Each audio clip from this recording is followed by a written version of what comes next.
Vi meu nome ser removido do repositório principal, e isso foi só o começo. Era para ser só mais uma manhã de segunda. Café amargo, alertas no Slack, fila de pull requests. Mas algo estava errado. Um silêncio estranho no grupo principal, onde antes tudo pulsava com commits, tickets, debate técnico. Agora, emojis, slogans, reuniões com nomes ridículos.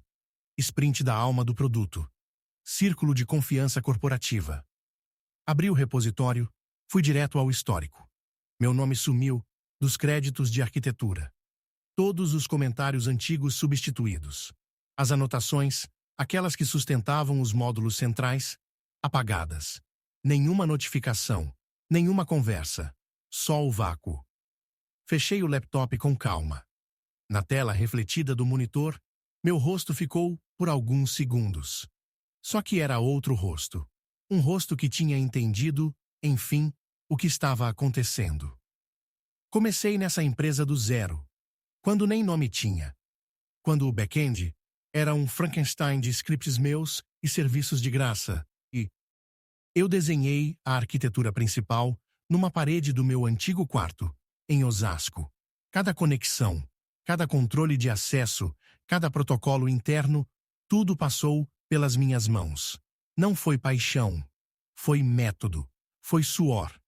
Por 5 anos, eu mantive a estrutura funcionando com menos gente e menos verba do que qualquer startup da moda. E funcionava, rodava limpo, seguro, sem firula. Porque o foco era entregar, com ética, com engenharia de verdade.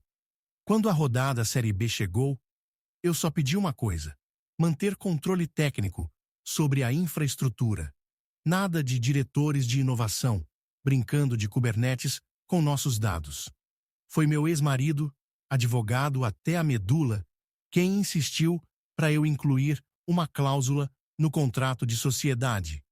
Qualquer mudança estrutural deveria ser aprovada por mim. Se eu fosse desligado sem justa causa, o código e a infraestrutura original voltariam legalmente para minha titularidade. Na época, achei exagero. Hoje, entendo que foi meu seguro de vida. Tudo começou a mudar quando chegou ele. Augusto. Terno slim, MBA gringo, sorriso que nunca alcançava os olhos. Chamaram de novo head de produto, mas ele se comportava como CEO não oficial. Nas primeiras semanas, não mexeu em nada, só observava, fazia perguntas inocentes, circulava pelos times como se fosse só mais um.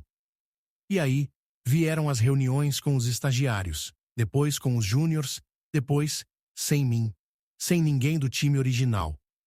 Começaram a surgir palavras estranhas nas atas. Ressignificar, humanizar o produto, transformar a entrega em experiência. Na sprint seguinte, meus acessos começaram a falhar. Na outra, meu nome desapareceu do board técnico. Na terceira, mudaram o logo. Foi quando eu comecei a salvar tudo. Cada e-mail, cada commit, cada linha de log. Eu não ia impedir o que vinha. Ia deixar acontecer. E depois, ia responder. Com lei, com precisão, com a calma de quem construiu os alicerces e conhece cada parafuso do prédio que estão tentando pintar por fora. E ele? Augusto? Ele estava prestes a descobrir que por trás de cada sistema elegante existe alguém que sabe onde cortar. A notificação chegou numa terça-feira, 8h43 da manhã. Convite para reunião. Assunto: reestruturação de responsabilidades técnicas. Nenhum contexto. Convite enviado por uma assistente que nunca falou comigo antes. Sem link de Zoom, sem pauta. Abri o calendário, 9h em ponto. Era uma emboscada. Entrei na call com câmera desligada. Do outro lado, 3 quadradinhos. Augusto, claro, já com aquele ar de estamos entre adultos. Ao lado dele, a diretora de RH, que nunca participou de nenhuma reunião técnica. E um advogado da empresa, que tentou sorrir antes de perceber que ninguém ia sorrir de volta. Bom dia, Fúlvio, disse Augusto, formal. Queremos conversar sobre o momento da empresa e avaliar realinhamentos que consideramos estratégicos. Não respondi. Ele continuou. Sentimos que estamos caminhando para uma nova fase, mais voltada à experiência do usuário, e por isso queremos redistribuir algumas responsabilidades técnicas. Você quer dizer, me tirar do projeto que eu mesmo desenhei? Silêncio. A diretora de RH entrou com a fala ensaiada. Não se trata de remoção, e sim de reposicionamento. Um movimento natural em empresas em crescimento. Respirei fundo. Estão me desligando? Augusto deu de ombros. Preferimos chamar de transição. Você continuará tendo acesso limitado a áreas históricas, mas... Fechei o notebook sem desligar a call. Levantei. Fui até a estante. Peguei a pasta preta com a etiqueta. Cláusula 14C. Abri. Impressa em fonte 11. Entre termos que ninguém mais lembrava, estava a frase: em caso de desligamento imotivado, o sócio Fúlvio Dias retém a titularidade dos ativos técnicos fundacionais, incluindo código, estrutura de APIs e sistemas de autenticação, conforme registrado na versão 1. Voltei para a mesa. Abri o e-mail. Anexei a cópia escaneada do contrato. Assunto: ativação de cláusula 14C. Enviei para o jurídico da empresa, em cópia, com o meu advogado. Depois, desliguei a call, que ainda estava ativa, sem dizer mais nada. As horas seguintes foram previsíveis. Tentativas de ligação. 3 mensagens de Augusto, com frases como: vamos conversar com calma. E: isso pode ser um mal-entendido contratual. Depois, vieram os advogados. Depois, o silêncio. No dia seguinte, às 11 horas em ponto, meu advogado protocolou a notificação formal. A empresa havia violado o contrato societário. A cláusula 14C estava ativa. A propriedade de todos os sistemas base estava naquele momento em disputa legal. E todos os serviços que dependiam da minha estrutura podiam ser considerados operação irregular. 4 horas depois, o back-end caiu. Augusto tentou jogar a culpa nos servidores, no time, no legado. Mas o sistema sabia a verdade. O sistema tinha sido preparado. 3 linhas de código, não maliciosas, não destrutivas, apenas passivas, dormentes, esperando uma variável muito específica. E aquela variável era autenticação sem autorização. No momento em que tentaram executar os serviços sem meu token de validação, eles desligaram a própria plataforma. Não fiz escândalo. Não publiquei nada. Não mandei indiretas no LinkedIn. Só abri o terminal. Digitei: sistema bloqueado por ausência de confiança, e fui almoçar, sozinho, em paz. Enquanto do outro lado da cidade, Augusto tentava explicar para investidores por que uma empresa que valia 80 milhões de reais tinha parado de funcionar porque subestimou um arquiteto com memória longa e um ex-marido, advogado. Quinta-feira, 7h12. Meu telefone vibrava sem parar.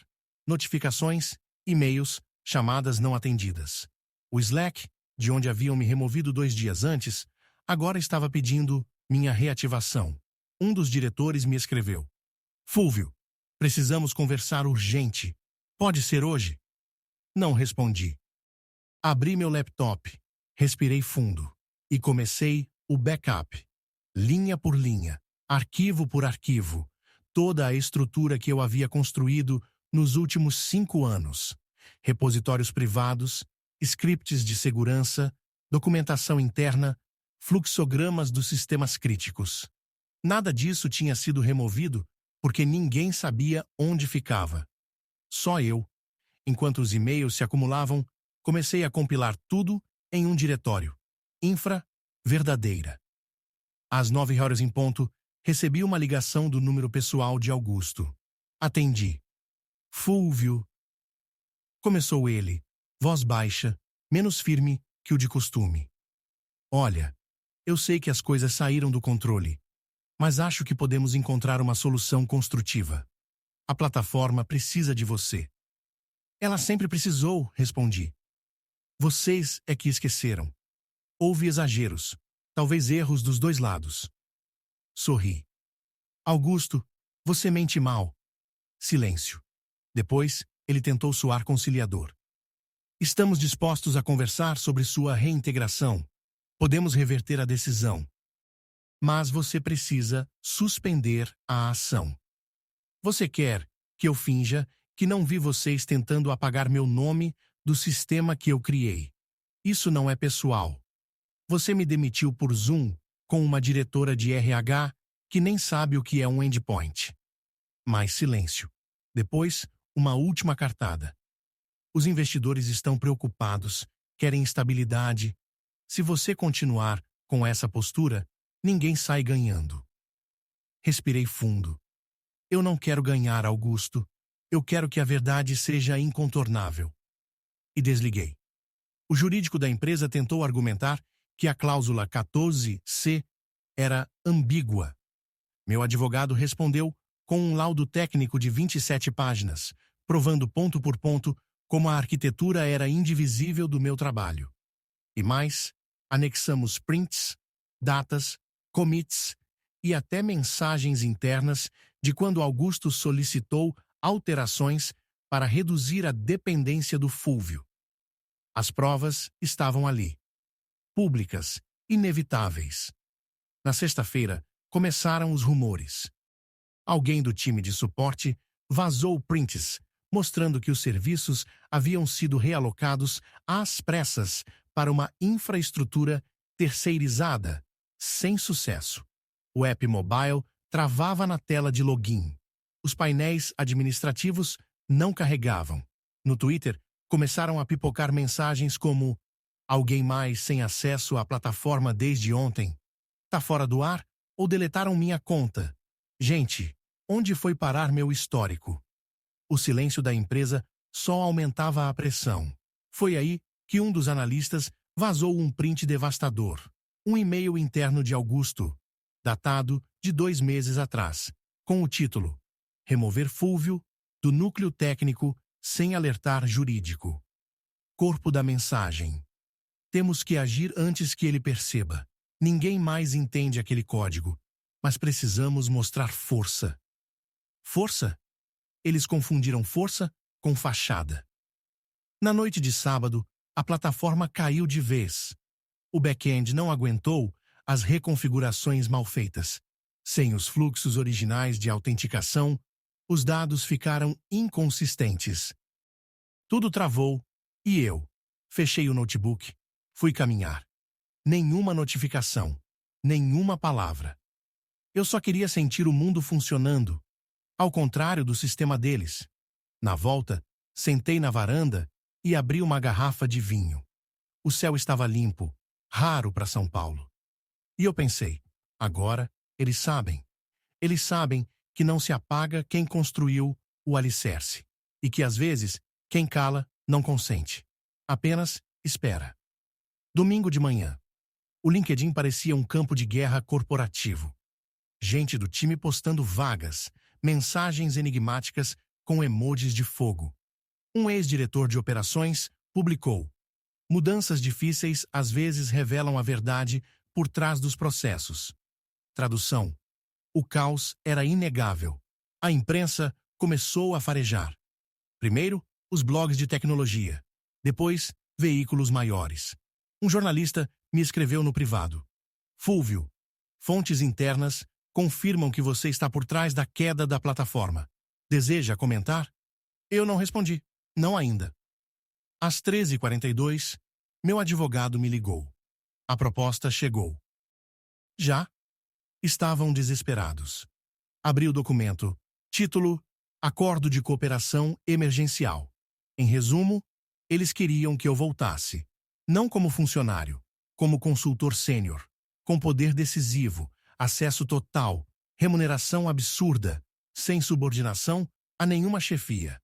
Em troca, que eu reativasse os sistemas, que estabilizasse o produto, que apagasse o incêndio. Fechei o PDF.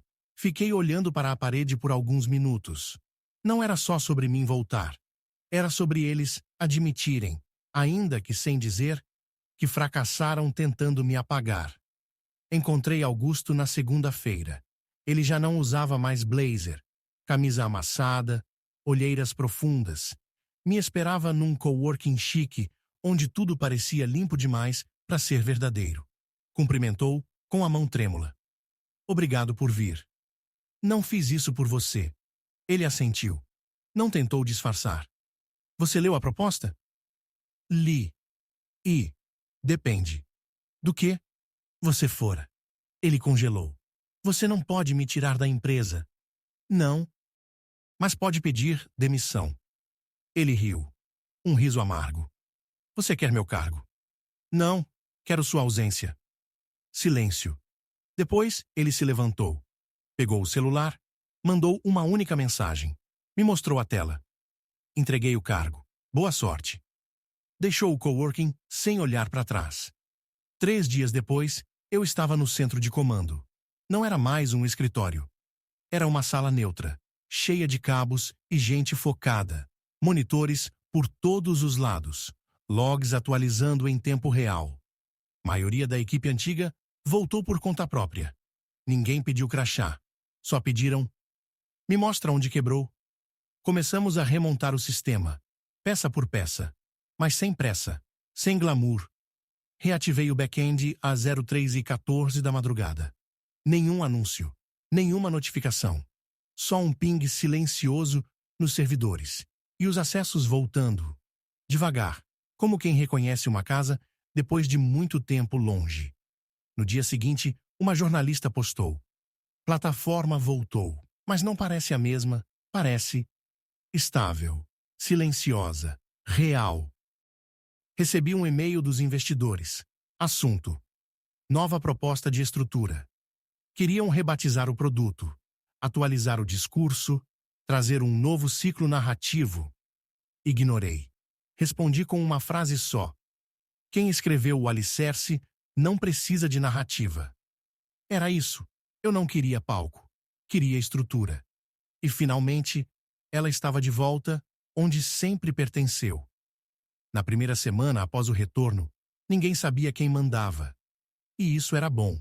Não havia reuniões de alinhamento, nem diretoria de produto.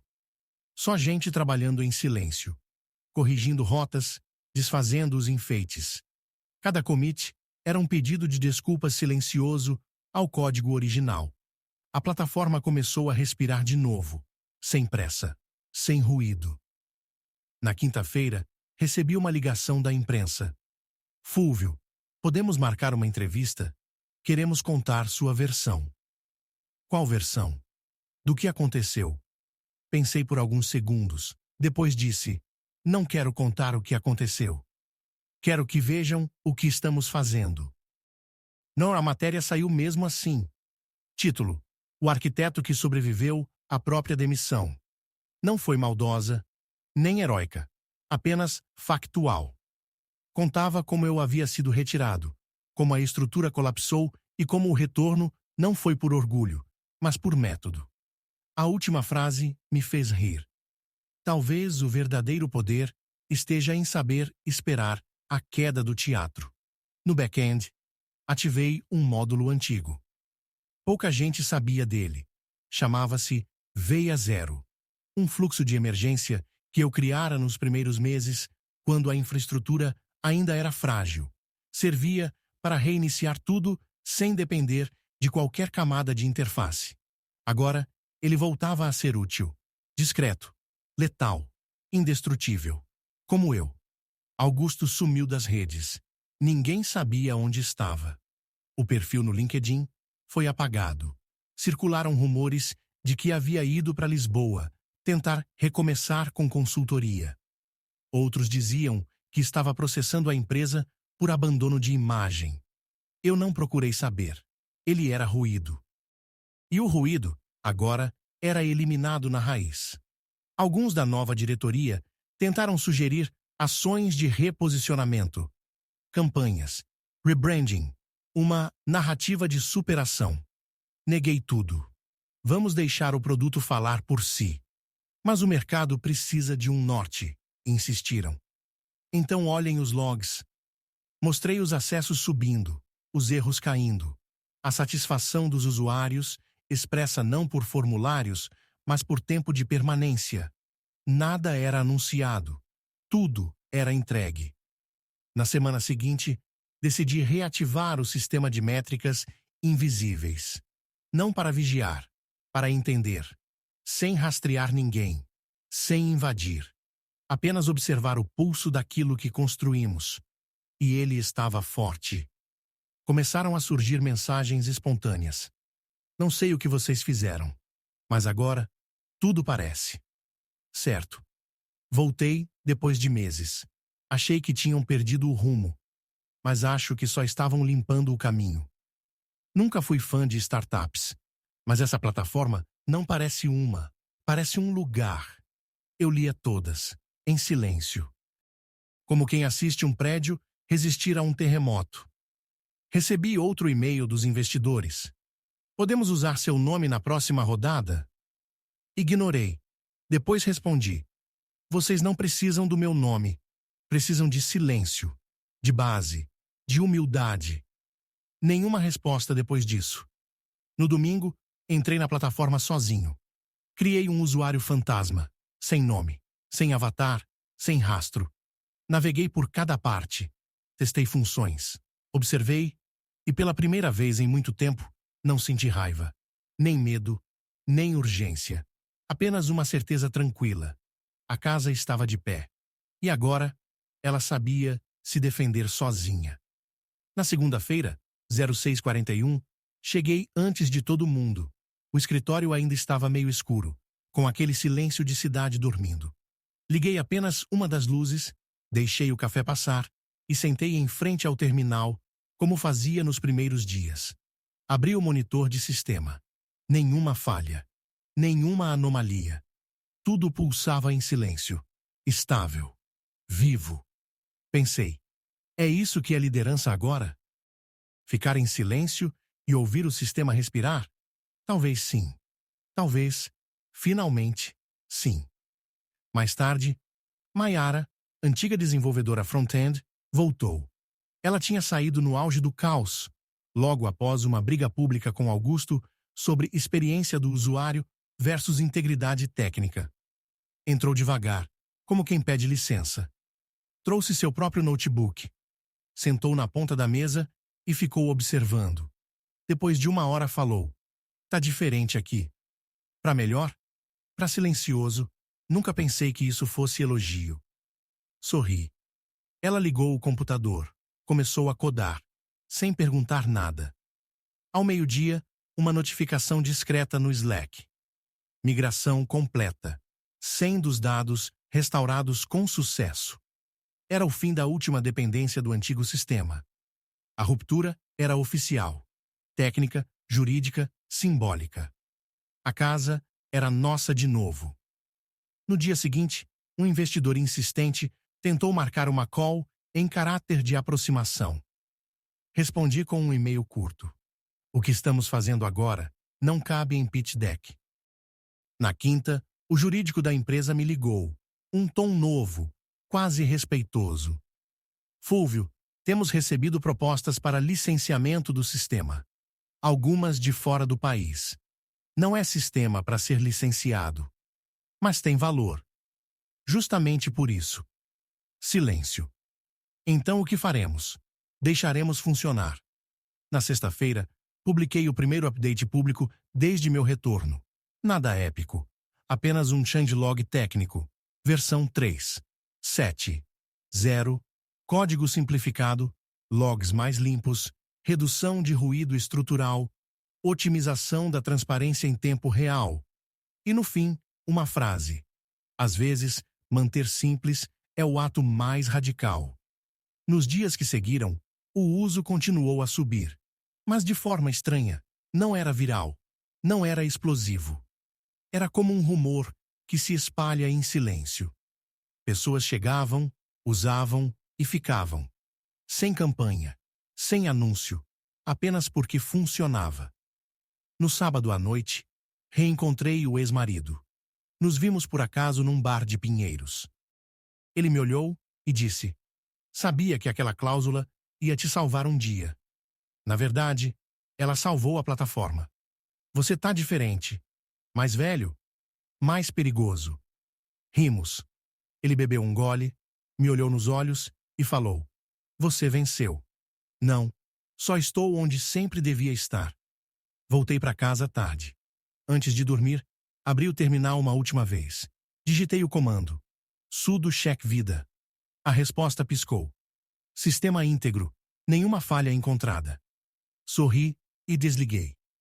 Na segunda-feira, o convite chegou. Evento fechado. Auditório da AV, Faria Lima. Painel: o futuro da tecnologia ética e a liderança resiliente. Nome pomposo, cheio de patrocínios de bancos e fundos de investimento. E lá estava ele. Meu nome, listado como palestrante convidado. Não responderam meu e-mail. Não pediram autorização.